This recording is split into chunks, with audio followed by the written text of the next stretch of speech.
Yeah. Olá, meus queridos, tudo bem com vocês? Nós estamos aqui, eu e Elis, né, Elis? Sim, boa noite. Mais uma vez com outro episódio do Pleroma e nós estamos com convidados aqui bastante especiais. Eu queria apresentar, né, Pastor Brás, Pastor Luigiane, agradecer vocês, né, por estar aqui conosco. Os dois são psicólogos. Queria que vocês se apresentassem, é melhor. Vocês se apresentem aí pra gente. Né? Eu sou o Brás, hoje sou pastor na comunidade cristã Hebron, de Ponta Grossa, e eu também sou psicólogo, trabalho na clínica aí.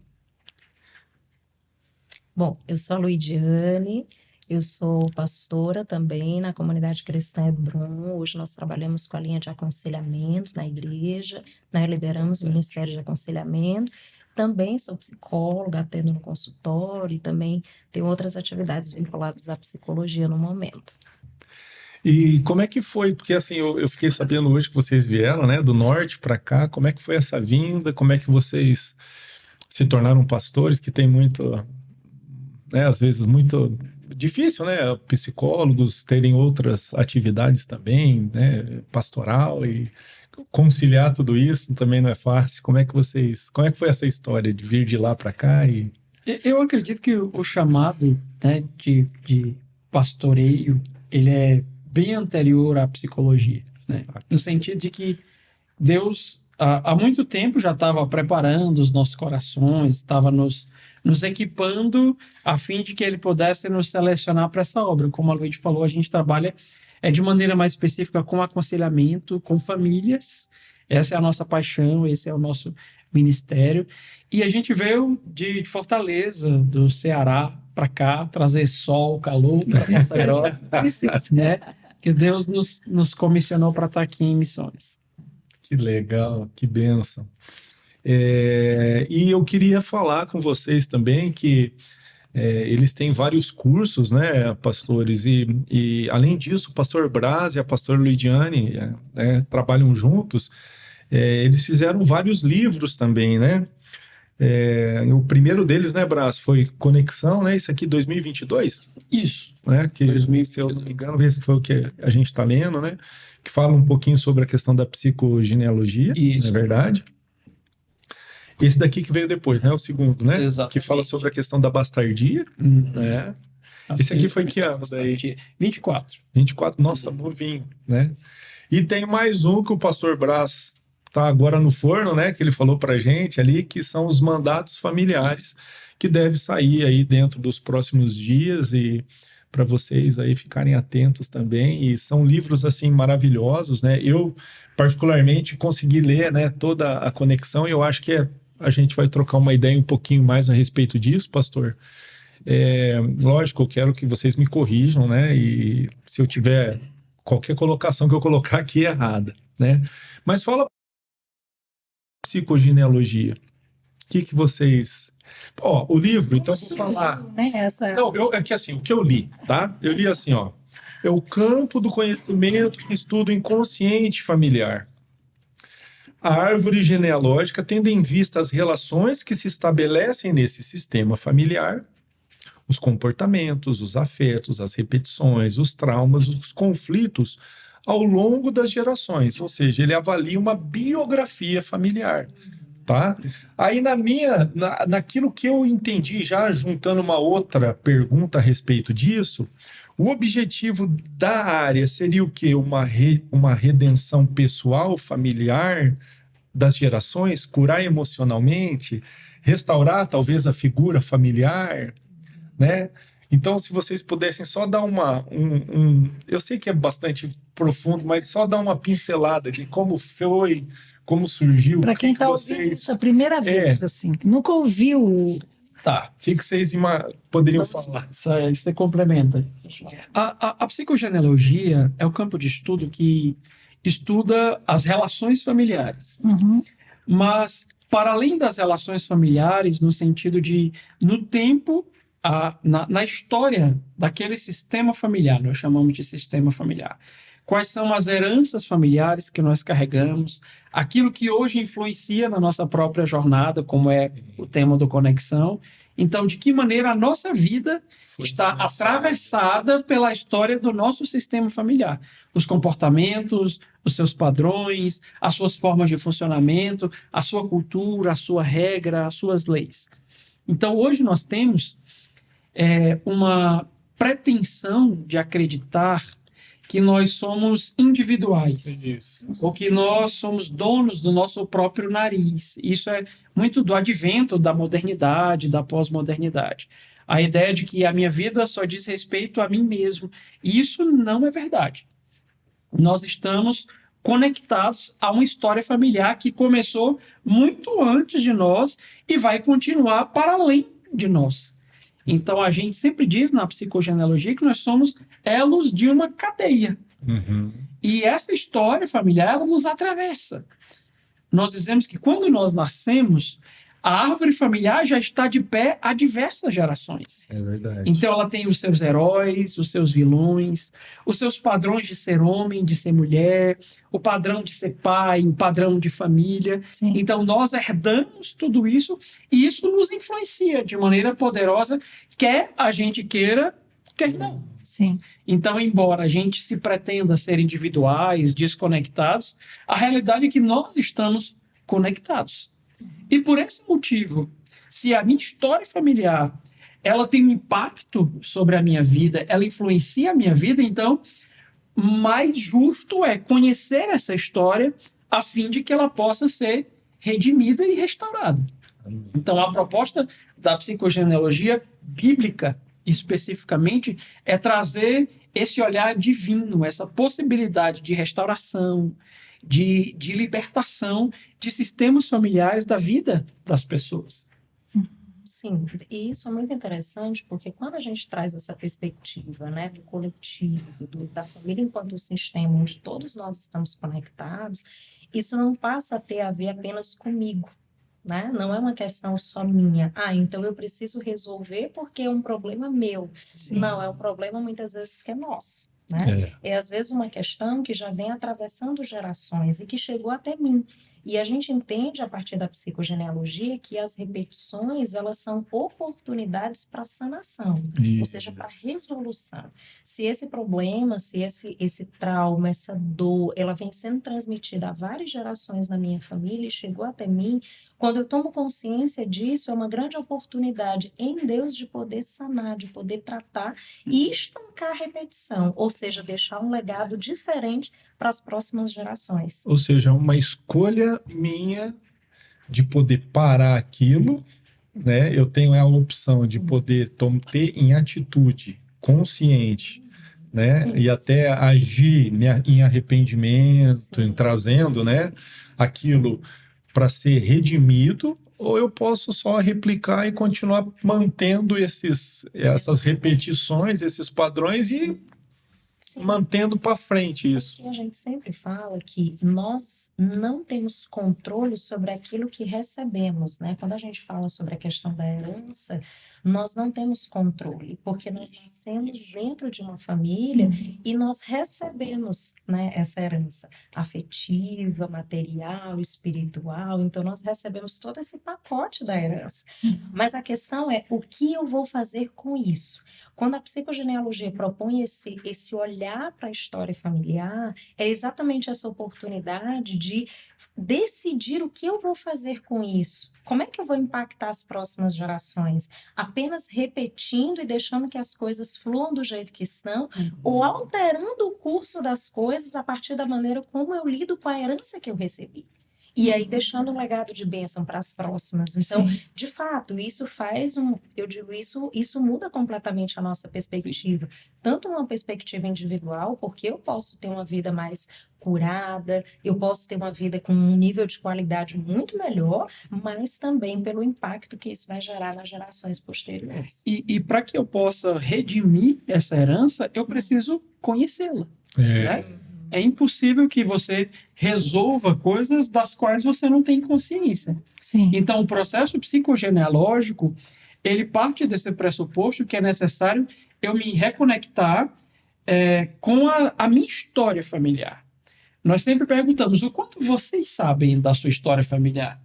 E, via de regra, as pessoas dizem, muito pouco, eu sei muito pouco, ou eu não sei quase nada. Mas o que nós ignoramos é que aquilo que a gente não sabe pode estar controlando e influenciando as nossas vidas, a nossa própria história. Daí a necessidade de trazer luz, de olhar para essa história familiar de maneira responsável e poder resolver aquilo que cabe a nós, não é? Tem a nossa parte nesse processo de resolução. Mas isso é interessante que vocês estão falando, porque realmente, até por toda essa modernidade, por toda essa questão do individualismo, né, a gente acaba tendo muito pouco, até interesse mesmo de buscar além daquilo que são os nossos avós, né?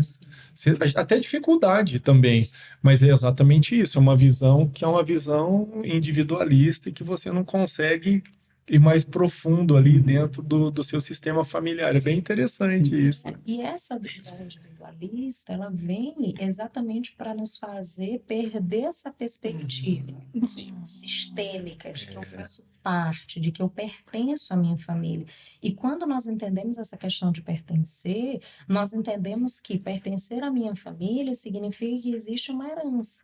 Ou seja, eu recebo virtudes, né? É importante a gente deixar isso claro, né? Porque às vezes as pessoas centram-se apenas na dor, no trauma, nos problemas. Nós também herdamos virtudes, mas também herdamos muitas vezes os traumas, os conflitos. Então, toda essa lógica individualista, ela faz com que a gente perca essa perspectiva sistêmica.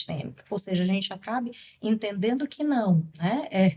É meu corpo, minhas regras, né? Esse é um lema, né, feminista que impera hoje, que faz com que muitas pessoas entendam que não, eu posso decidir sobre meu corpo, sobre todas as coisas, e isso não tem nada a ver com ninguém. Isso é um grande engano. Sim. Isso tem a ver, sim, com a minha família, e isso vai deixar consequências para gerações posteriores. Sim.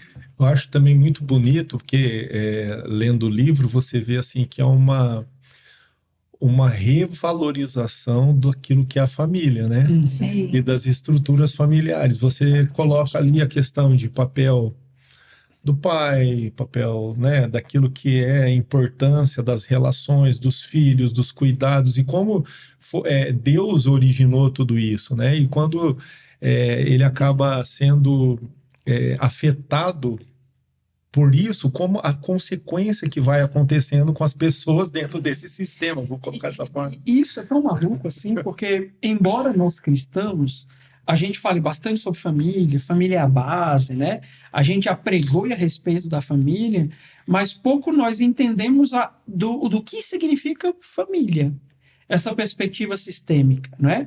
Porque muitas pessoas, embora elas digam, não, eu sou cristão, é família, é coisa importante e tal, mas nós esquecemos dessa ideia de que existe uma responsabilidade que é coletiva.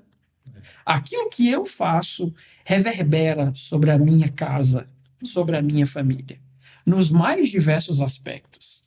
Então, muito embora os cristãos falam acerca da importância da família, pouco se entende sobre esse princípio sistêmico, de que aquilo que eu faço reverbera sobre os outros, eu já estou sendo atravessado por heranças emocionais que estão me influenciando, não é? E nos mais diversos aspectos, escolhas, caminhos, destinos, decisões, nas mais diferentes áreas da nossa vida.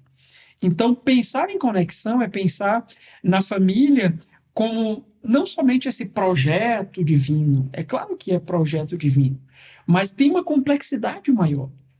Não existe quem poda a árvore genealógica, embora muitas vezes as pessoas desejam isso, né? Podar suas árvores genealógicas. Se pudesse, né? Nós estamos conectados.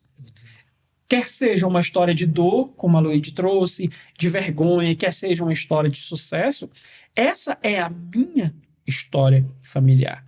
E quanto mais eu a conheço, mais eu me aproprio dela e mais eu tenho possibilidade de redimi-la, de resolver em Deus aquilo que precisa ser resolvido para que o que tem sido repetido há tantas gerações possa ser estancado e a próxima geração não precise viver aquilo que tem sido visto. Isso é muito lindo, porque quando a gente vê a forma que Deus age sempre na luz, né? Então, quando vocês falam isso, o fato de você negar, você está no escuro. Agora, quando você traz a luz, né, que foi aquela palavra da dracma que impactou tanto a gente, todo mundo, a gente não para de falar nisso lá na igreja agora, todo que é reunião, por quê? Porque é verdade.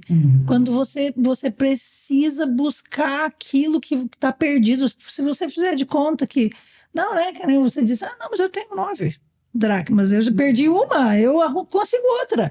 Não é sobre isso. É sobre você assumir, você, né, olhar para aquela situação, aceitar, entender aquela situação e ver, como você disse, até onde eu posso fazer o que é meu.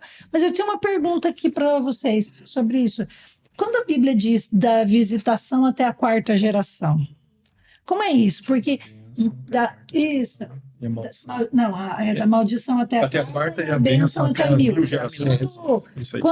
Mas se eu sei algo, eu vou e resolvo, aquilo volta a ser visitado na próxima geração, mesmo ou fica sobre a minha parte? Como que funciona isso nesse entendimento da psicogenealogia? Eu acho que esse é um entendimento muito importante, né? Quando a gente pensa nesse texto lá de Êxodo, né, que eu sou um Deus zeloso, que visito a iniquidade dos pais nos filhos até a 3ª e 4ª geração, mas eu visito com bênção, né, daqueles que me temem até a milésima. Tem algumas verdades importantes.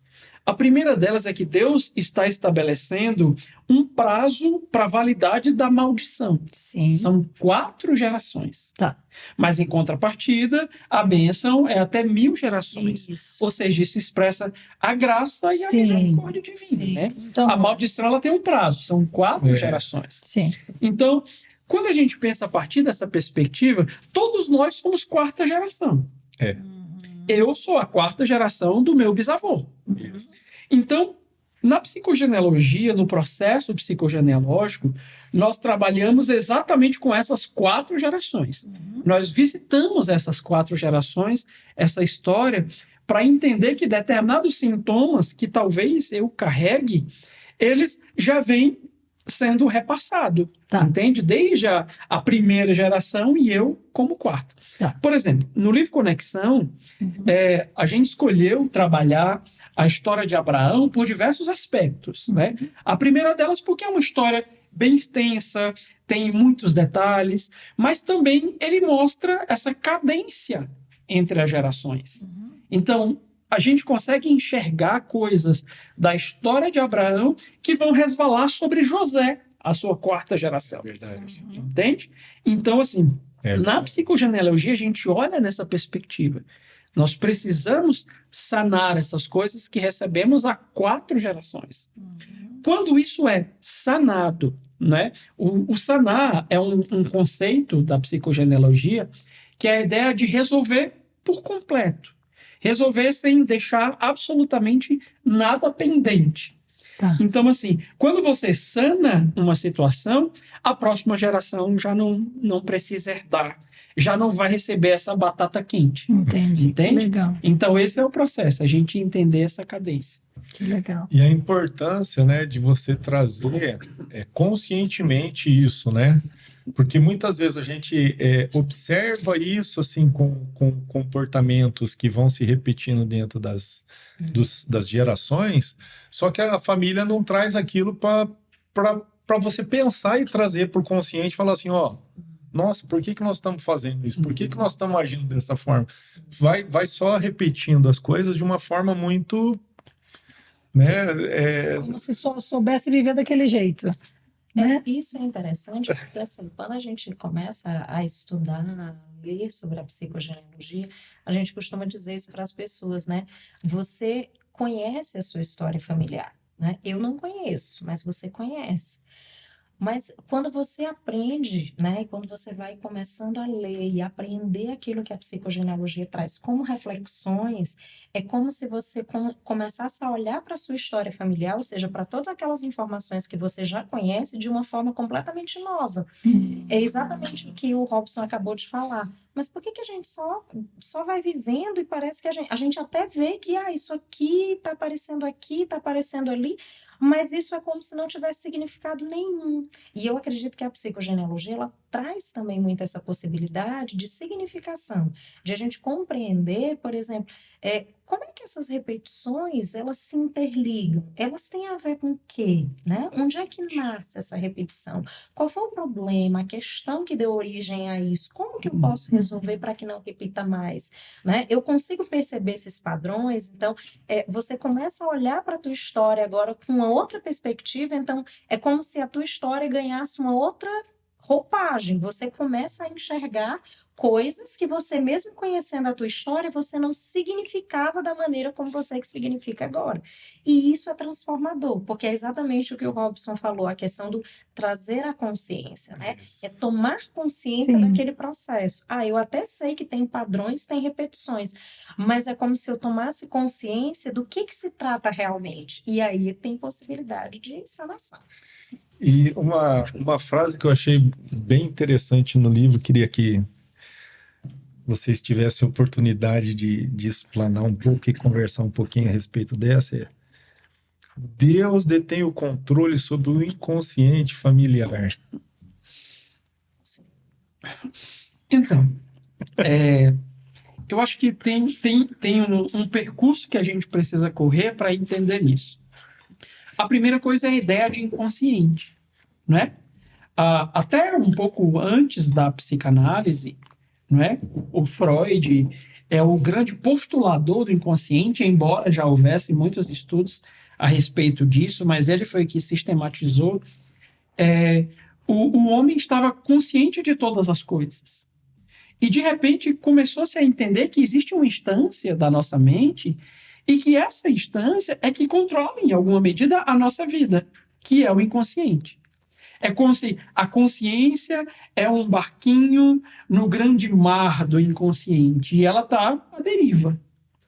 Então, quanto mais nós trazemos esses conteúdos à consciência, mais nós podemos nos apropriar deles e resolvê-los. Então, assim, a gente entende que existe o inconsciente que é individual e tem o inconsciente que é familiar. Ou seja, todas as nuances, os detalhes da informação da nossa história familiar estão nessa instância e todos os personagens desse sistema acessam de alguma forma, não é? Então, quando nós dizemos que Deus ele controla o inconsciente familiar, nós estamos ressaltando a soberania divina sobre todas as coisas. Deus é soberano. Ou seja, ele, embora existam instâncias poderosas, psíquicas, foi Deus que as criou. Ou seja, ele é poderoso para criar, inclusive, esse tipo de coisa. Uhum. E também essa ideia de um controle é para que a gente entenda que Deus, mais do que ninguém, ele está desejoso de corrigir o nosso curso familiar. Oportunidade de cura. Não é? Quando, por exemplo, a gente vê em Gênesis, Gênesis capítulo 11, no finalzinho, quando ele chama Terá, o pai de Abraão, não é? Deus está pensando um homem a fim de que uma linhagem inteira seja redimida e essa linhagem possa se constituir como um povo para a glória dele. Então, Deus ele tem interesse em sarar linhagens, em resolver cursos que estão turbulentos, que estão contaminados por pecados e por mazelas. Sim. Então, essa ideia da soberania de Deus, ele é que está intervindo sobre as famílias e ele que tem trazido luz a esses conhecimentos para que a gente possa ter as ferramentas para mexer nessas coisas. Sim. Não é? Porque, de repente, a gente sabe que o aconselhamento tradicional é uma bênção. Alcança as pessoas, durante muito tempo, as pessoas têm trabalhado com o aconselhamento tradicional. Mas a psicogenealogia é uma ferramenta, dentre tantas outras.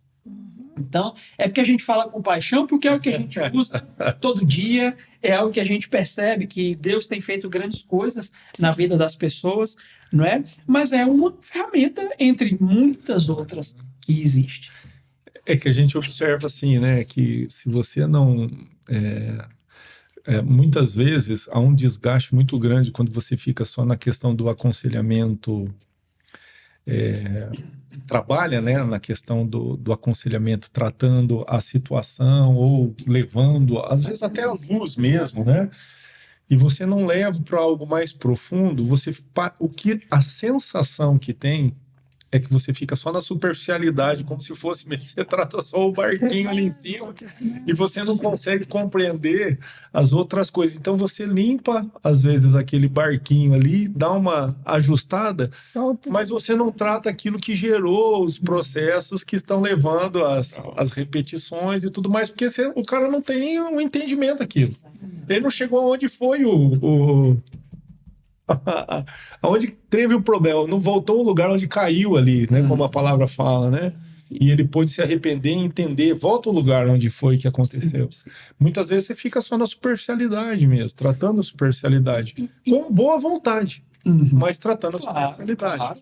E o que eu acho mais complexo nesse processo, e que às vezes isso gera angústia, tanto no conselheiro, Desgaste, aconselhando, é essa sensação de que eu ainda não resolvi.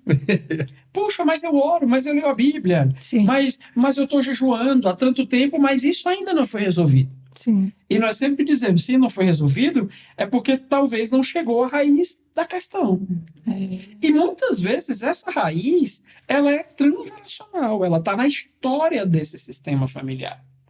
E quando a gente ignora essa parte, a gente vai estar sempre no superficial, só apagando incêndios. Né? O pastor Cote, ele fala muito sobre isso, ele usa essa metáfora, né? Muitas vezes os conselheiros são como que bombeiros. Eles estão só apagando incêndios e esperando o próximo. Quando, na realidade, nós precisamos trabalhar nas raízes. Por isso tanto cansaço, né? Naquilo que está causando os problemas. Por isso tanto cansaço a gente vê, né, nos cuidadores de aconselhamento, né? Porque trabalhar com aconselhamento, o desgaste, às vezes, né, de líderes e tal. Agora, é interessante esse alerta, esse chamado que vocês têm feito através da psicogenealogia, num tempo onde se ocupa muito as pessoas para não pensarem, para não questionarem. Então, assim, você conversa com pessoas que elas estão dormindo, acordando, comendo, dormindo, acordando, comendo. Aí ela não para pensar sobre o seu comportamento. Às vezes, quando ela para conversar, ela aponta o do outro. Mas ela não se olha, ela não vê a parte dela, ela não vê, né? Ontem eu disse para o Robson, às vezes eu digo para ele, Robson, meu coração é tão cabeludo, e daí conto algo para ele. Daí ele fala, eu tenho mais uma coisa para contar sobre ele. Ontem ele falou assim, isso aqui, ó. E daí eu falei, eu sou muito pior do que eu estou falando. E a gente brinca às vezes assim, porque você precisa olhar para você. Porque se você não parar e olhar, primeiro acho que tem que parar, né? Porque às vezes a gente está só no ratinho que está fazendo aquela roda girar, né? Então, esse encargo, esse peso, essa necessidade que a vida está trazendo, e a gente quer mais, e a gente não tem um limite. Eu me lembro na Universidade da Família, quando a gente foi trabalhar sobre casais e foi trabalhar sobre finanças, a primeira pergunta era: quanto é o que você vai pôr? Quando eu chegar aqui, tá bom. Porque senão você nunca vai ter um alvo, nunca vai ter um objetivo, nunca vai... Então as pessoas estão vivendo assim, né? Elas não têm... É a questão de você ficar trabalhando por demanda, o desgaste é muito grande, né? Aí você não vê cumprir propósito, né? Como é que é? Eu preciso da meta. A hora que chegar na meta, dobra a meta e continua pondo as metas. E daí você não pensa, você não olha para sua casa, você não olha para os seus filhos, você não... Como que você vai resolver?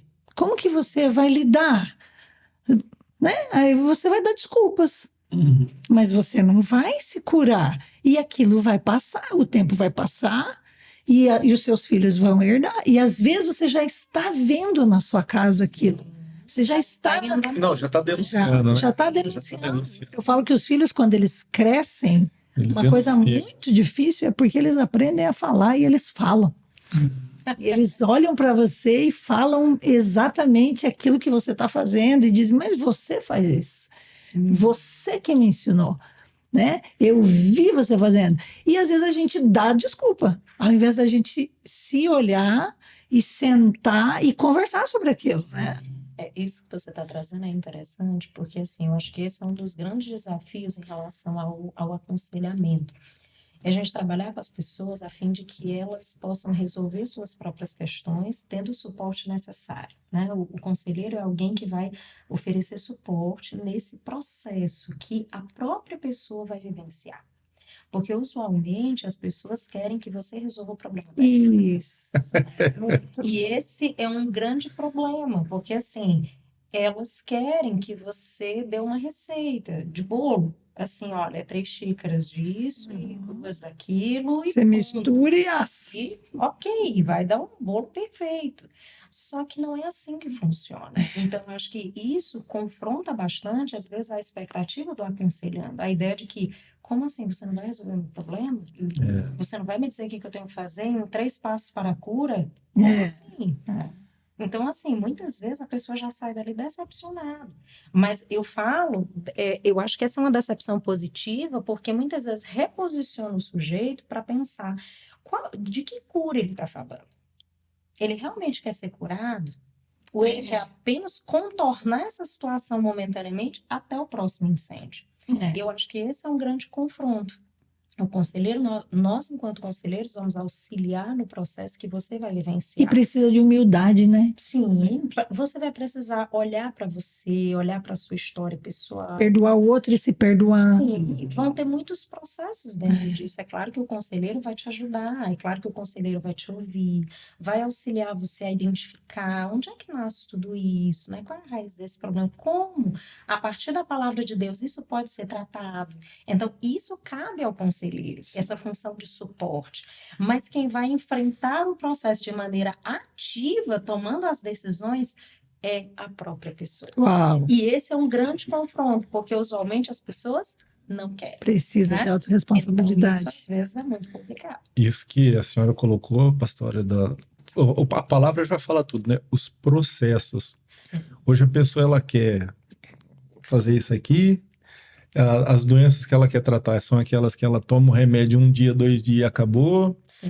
Então, a questão de você passar os processos, né, de ter um tempo que você vai precisar meditar, que você vai precisar gerar, né, até o processo de gestação mesmo.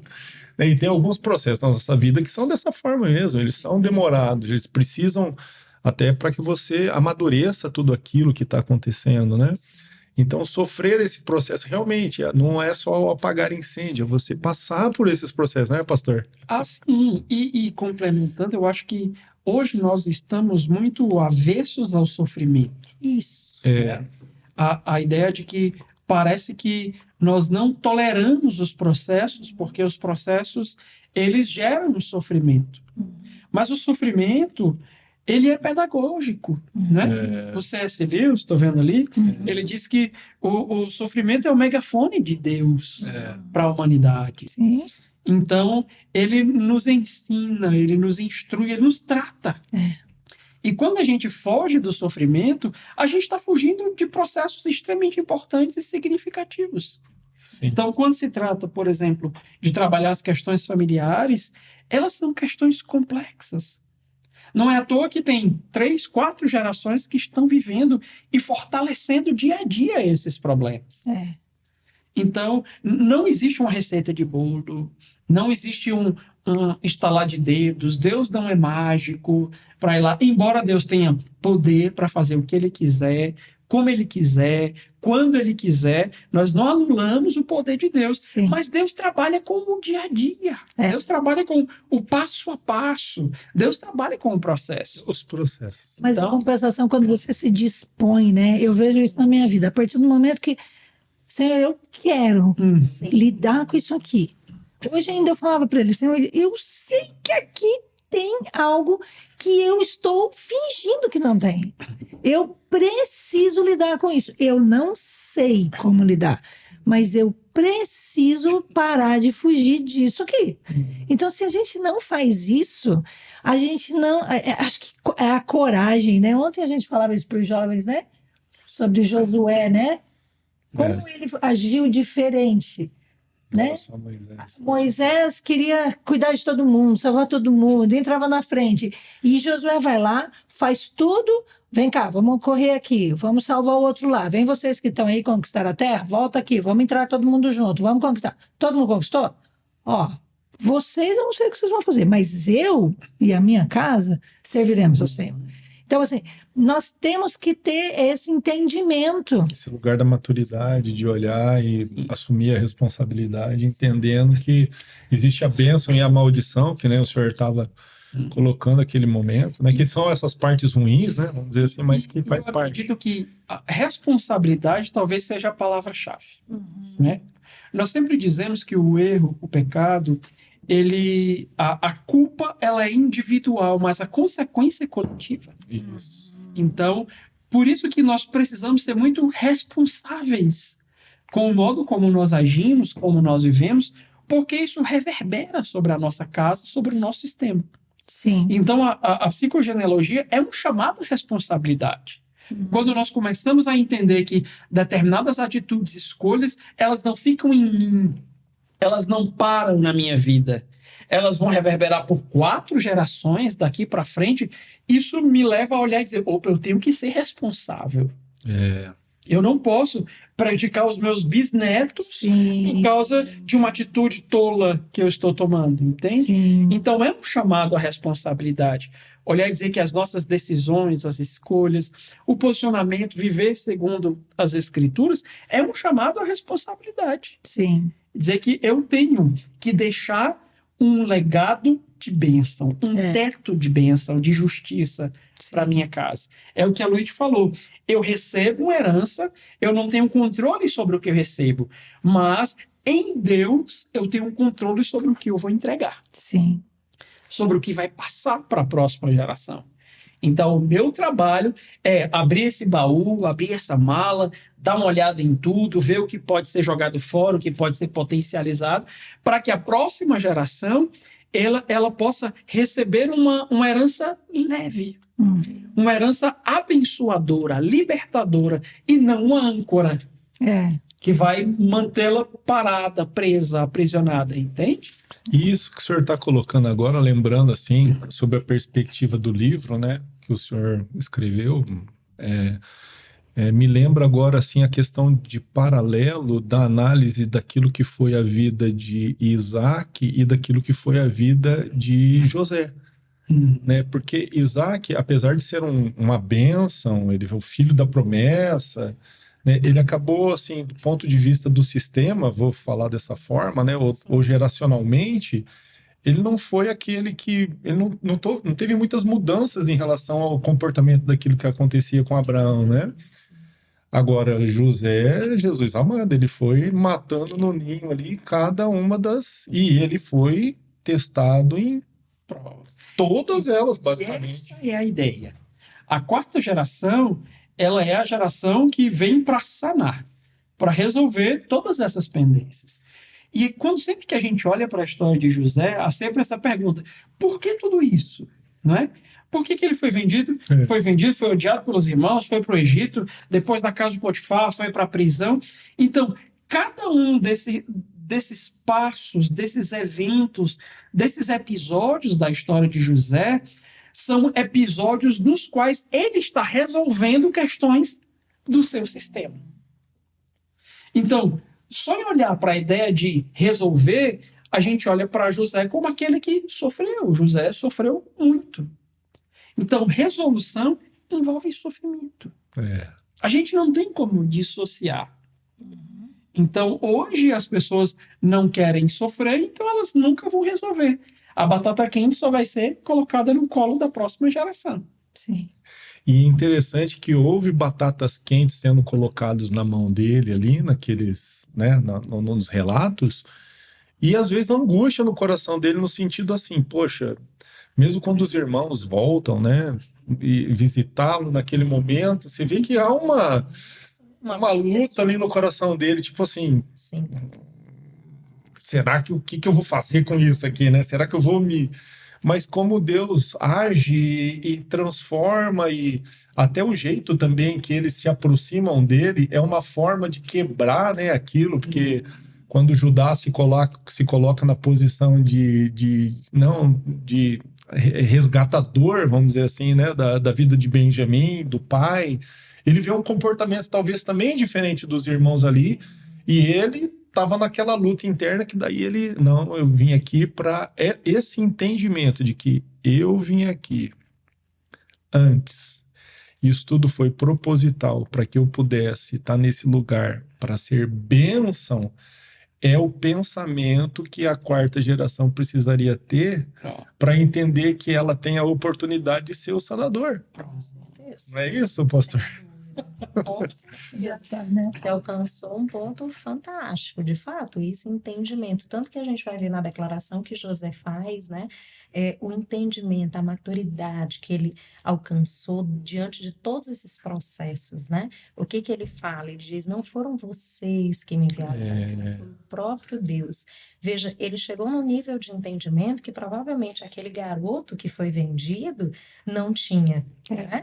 Mas ele chega no momento em que ele entende: não, eu vivi tudo isso para que isso redundasse em bênção não só sobre a minha casa, sobre mim e a minha família, e quantos outros povos foram abençoados diante de tudo aquilo que aconteceu. Então, assim, ele entendeu. A gente vê na declaração dele que ele compreendeu que havia um propósito maior.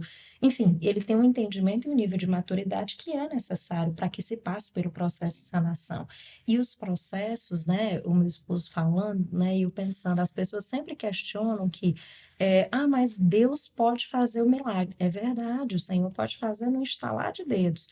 Mas os processos não têm a ver com quem Deus é, mas tem a ver com quem nós somos. Não tem a ver com Ele, porque Ele é todo-poderoso, Ele pode fazer. Mas a questão é nós que precisamos vivenciar os processos para que possamos amadurecer, para que possamos enfrentar, Sim. para que possamos crescer na medida que Ele deseja que a gente cresça. Você falou uma coisa que eu fiquei pensando e eu sempre medito a esse respeito. Vocês já repararam que a ideia de milagre, ela se tornou uma resposta para a nossa irresponsabilidade?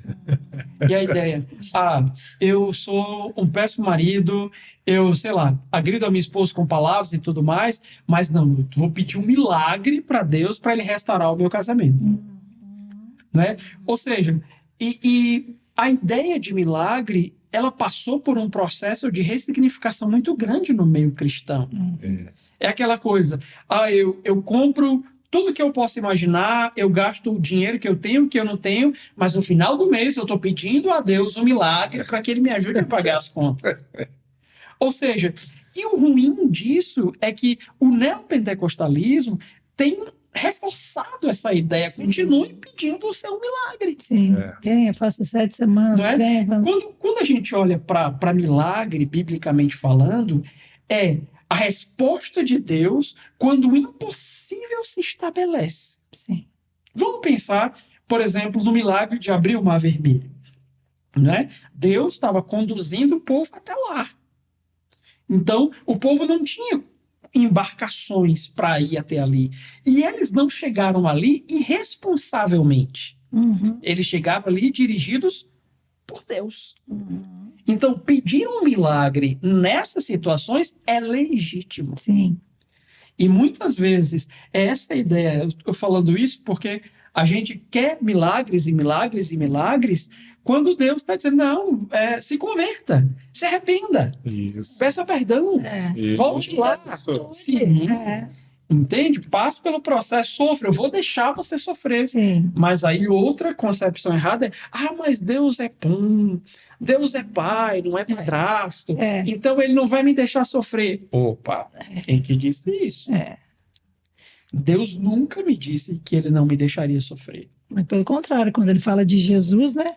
O livro de Jó nos ensina diferente. Sim. Mas isso já é um assunto. Que Jesus fala que ele aprendeu com o que ele padeceu, né? Exatamente. E quando você está falando isso, está me vindo a mesma história quando pede um sinal, né? Aí ele fala assim, não, para você, eu não vou dar um sinal, porque chega uma hora que você já crê, o sinal é para incrédulo, né? Então a gente precisa entender isso no processo, né? É como a gente quisesse sempre mesmo o leitinho, né? E o processo, eu vejo isso por causa do nosso filho mais novo, o corpo, né? Quando começa a exercitar, né? A dor do exercitar o corpo, né? De fazer músculos, né? E amadurecer, crescer, dói. Dói, você precisa lidar com essa dor, viver com ela, entender. Mas é uma dor boa também, que te faz andar, que te faz se sentir, né? Faz bem para o corpo no exercício. Então, da mesma forma, na alma, né? Essa maturidade te liberta, né? E do Que mesmo legal. jeito que a gente está falando a respeito disso, né, do exercitar-se e do alimentar-se, do ponto de vista assim, se você for pensar o atleta, né, Sim, se ele não se alimentar adequadamente, ele não vai colher consequências deletérias daquele comportamento, né?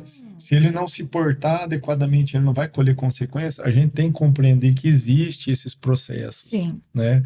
E esse processo que acontece na nossa vida é o processo que Deus dá a oportunidade para a gente ser curado, sim. para a gente chegar naquele lugar que a gente entenda aquilo que está acontecendo e a gente compreenda que nós, escolhemos o caminho Deus colocou o povo lá e falou assim, se vocês fizerem isso, tem a bênção, se vocês fizerem isso aqui, tem maldição. E a maldição é para quê? É para que você volte ao caminho de novo e entre no caminho da bênção. Por quê? Porque é o melhor caminho que você tem que andar. Agora, ele te dá a liberdade de você poder escolher os dois caminhos, por onde você quer andar. Aí nós, com o entendimento que nós temos, com a ferramenta que nós temos, nós vamos continuar replicando ou repetindo, né, os mesmos processos que nós sofremos dentro da nossa família, ou nós temos a oportunidade de sermos sanadores da nossa casa, da nossa família, do sistema. Então, é realmente uma escolha de bênção e de maldição. Muitas vezes, como o senhor falou, né, a palavra maldição ela fica carregada, mas são por escolhas que nós fazemos. O que não é as consequências de comportamentos deletérios que nós temos. Nós fumamos durante 20 anos, eu não vou ter problema respiratório por conta dessa situação? Né? Mas eu conheço aquele que fumou 20 anos e nunca teve. Você fala um, eu falo 1000 do outro. Né? Sim. Entende? Então, assim, são coisas que nós colhemos porque realmente nós não tivemos a paciência de passar por processo ou por escolhas erradas que nós tivemos em momentos que nós tínhamos a opção de andar de uma forma diferente. Mas Deus, nesse momento, ele está em todo o tempo assim. Ele não esconde a jogada. Ele fala, filho, essa é a benção. Esse é o bom caminho. Anda nele. Se você for por esse lado, você vai ter benção. Se você andar aqui, você vai ter uma opção. Sim. E a escolha é nossa. E dentro disso, a gente tem que ter essa responsabilidade e esse entendimento. Que legal, que legal. Eu sei que nós temos muita coisa para aprender com vocês, mas agora a gente queria que vocês deixassem um recado para quem está aqui, quem ficou assistindo até aqui. O que vocês acham assim que vocês não querem que eles esqueçam nesse momento? Que vai ajudar, algo assim. De repente, a gente está aqui num novelo, né? E a gente está desenrolando, e vocês falam assim, essa é a ponta da linha para você começar. O que vocês... Ou também como que eles poderiam participar de cursos que eu sei que vocês ministram, né? Pastor, onde estão os livros que eles podem adquirir? Porque eu acho que isso é por isso embaixo que também. Nós vamos colocar, mas é importante que, ou se vocês quiserem deixar contatos para entrarem em contato com vocês, igreja, essas coisas todas aí, a gente queria que vocês pudessem colocar. Então, hoje nós nós lideramos o Ministério de Aconselhamento, né, na comunidade cristã Hebron, que é a igreja onde nós somos pastores. E qual é o bairro lá, pastor? Hoje, lá... É o Varanas. E daí, hoje nós lideramos o Ministério de Aconselhamento, e hoje o Ministério de Aconselhamento, ele tem vários braços de atividades, né? Então, hoje nós temos um curso de formação para conselheiros cristãos com ênfase em psicogenealogia. É um curso de que legal. formação em 6 meses, né? Então, é uma imersão realmente no universo do aconselhamento, né? E nós trabalhamos toda essa aplicação da ferramenta que é a psicogenealogia dentro do processo de aconselhamento, como essa ferramenta que pode trazer luz e, enfim, auxiliar em todos esses processos de resolução à luz da palavra de Deus, né? Então, assim, hoje nós trabalhamos com o curso de formação, hoje nós temos, inclusive, a turma presencial para quem mora em Ponta Grossa e temos a turma online para as pessoas que moram fora de Ponta Grossa. Legal. Então, hoje nós temos essas duas turmas funcionando. Além disso, a gente também tem os seminários, né? Inclusive, nós vamos ter um seminário agora, em junho, Desconstruindo o Humanismo, trabalhando toda uma série de questões ideológicas que são desafios hoje para a igreja, né? Como que a gente lida com tudo isso? Então, teremos esse seminário agora esse semestre. Teremos o seminário Sarando Feridas Familiares em outubro também, com um novo tema, né? O tema do ano passado foi mandatos. Temos um novo tema para esse ano, também com o objetivo de tratar questões familiares. Enfim, né? Os seminários vão acontecendo também em outras igrejas, em outras localidades. Inclusive, semana que vem, nós vamos estar em Londrina ministrando esse seminário. Então, assim, enfim, né, a gente está em toda essa movimentação aí. Hoje nós temos uma equipe também de conselheiros, né, que é uma equipe interdenominacional, uma equipe onde nós trabalhamos com todo esse processo de capacitação. São pessoas que já passaram pela formação, mas continuam num processo de formação continuado, né, e que trabalham conosco também, ministrando seminários, desenvolvendo todas as atividades do Ministério de Aconselhamento. Os livros, né, você pode encontrar nos sites das editoras, né, você também encontra conosco, sim, entrar em contato conosco. O Síndrome da Bastardia não temos mais, está esgotado, vamos ter que fazer uma nova tiragem, mas o Conexão você encontra na editora, encontra conosco, encontra nas livrarias Curitiba, aqui em Ponta Grossa. Que benção. Que bem, Ó. Eu acredito que quando a gente estuda a psicogenealogia ou tem contato com isso, né, a gente fica fascinado. Hoje a gente tem um grupo, nós estamos na 5ª turma, né, de aconselhamento, e a gente vê o pessoal fazendo uma série de comentários. Olha só, eu estou aplicando isso aqui, eu estou vendo, está descobrindo. Então você percebe e que esse fascínio ele é divino. Exatamente porque é essa promoção de uma reconciliação entre gerações. Aquilo que a gente estava conversando, né? Talvez a mensagem seja essa. A última mensagem do Antigo Testamento é uma mensagem de reconciliação. Lá em Malaquias, os 3 últimos versículos de Malaquias, o Senhor diz por meio do profeta, né? E nos últimos dias eu enviarei o profeta Elias, a fim de que ele possa, né, converter o coração dos pais aos filhos e o coração dos filhos aos pais, para que eu não venha e fira a terra com maldição. Então, o que a gente aprende? É que a maldição, todas as mazelas, elas residem exatamente nessa brecha entre as gerações. Sim. E quando a gente olha para a nossa sociedade, o tanto de problemas nos mais diversos aspectos, né? Emocionais especificamente, o índice de diagnósticos de transtornos mentais, e a gente fica sempre se perguntando, onde que nasce isso? E Malaquias já nos deu a resposta. Todas essas mazelas, a maldição, ela reside nessa brecha entre as gerações. Ou seja, quando as gerações elas se desconectam, quando as gerações elas se perdem, quando o coração dos pais, a falha no sacerdócio revela a rebeldia dos filhos. Então, isso abre uma brecha para que a maldição ela possa operacionalizar. E é só o que a gente observa. O número de famílias que estão vivendo debaixo de coisas completamente desastrosas há gerações. Então, a mensagem é: Deus deseja conectar gerações. Deus é um Deus geracional E ele deseja redimir linhagens. E ele sempre começa com alguém que é um membro senador. E você é a quarta geração, você é a quarta geração. Então, Deus está te chamando para esse propósito. Amém. Amém. Glória a Deus. Acho que o pastor já resumiu tudo. Eu queria só agradecer vocês. Foi um papo assim. Tem milhões de coisas que eu sei que vocês têm capacidade de estar conversando aqui. Podia explorar um pouquinho mais vocês, mas eu acho que a ideia ficou bem colocada. Queria deixar aqui aberto para a gente voltar a discutir aqui mais tardia. Queria conversar sobre os mandatos, né? Que é aquilo que a gente acaba colocando em cima dos nossos filhos, que a gente recebe também. Mas eu acho que são oportunidades que Deus vai deixar a gente ter e a gente vai aprender um pouco mais sobre isso. E eu queria agradecer você que está aqui, querido. Escute, busque os livros, leia mesmo, sabe? A conexão que eu li foi, olha, algo de Deus, assim.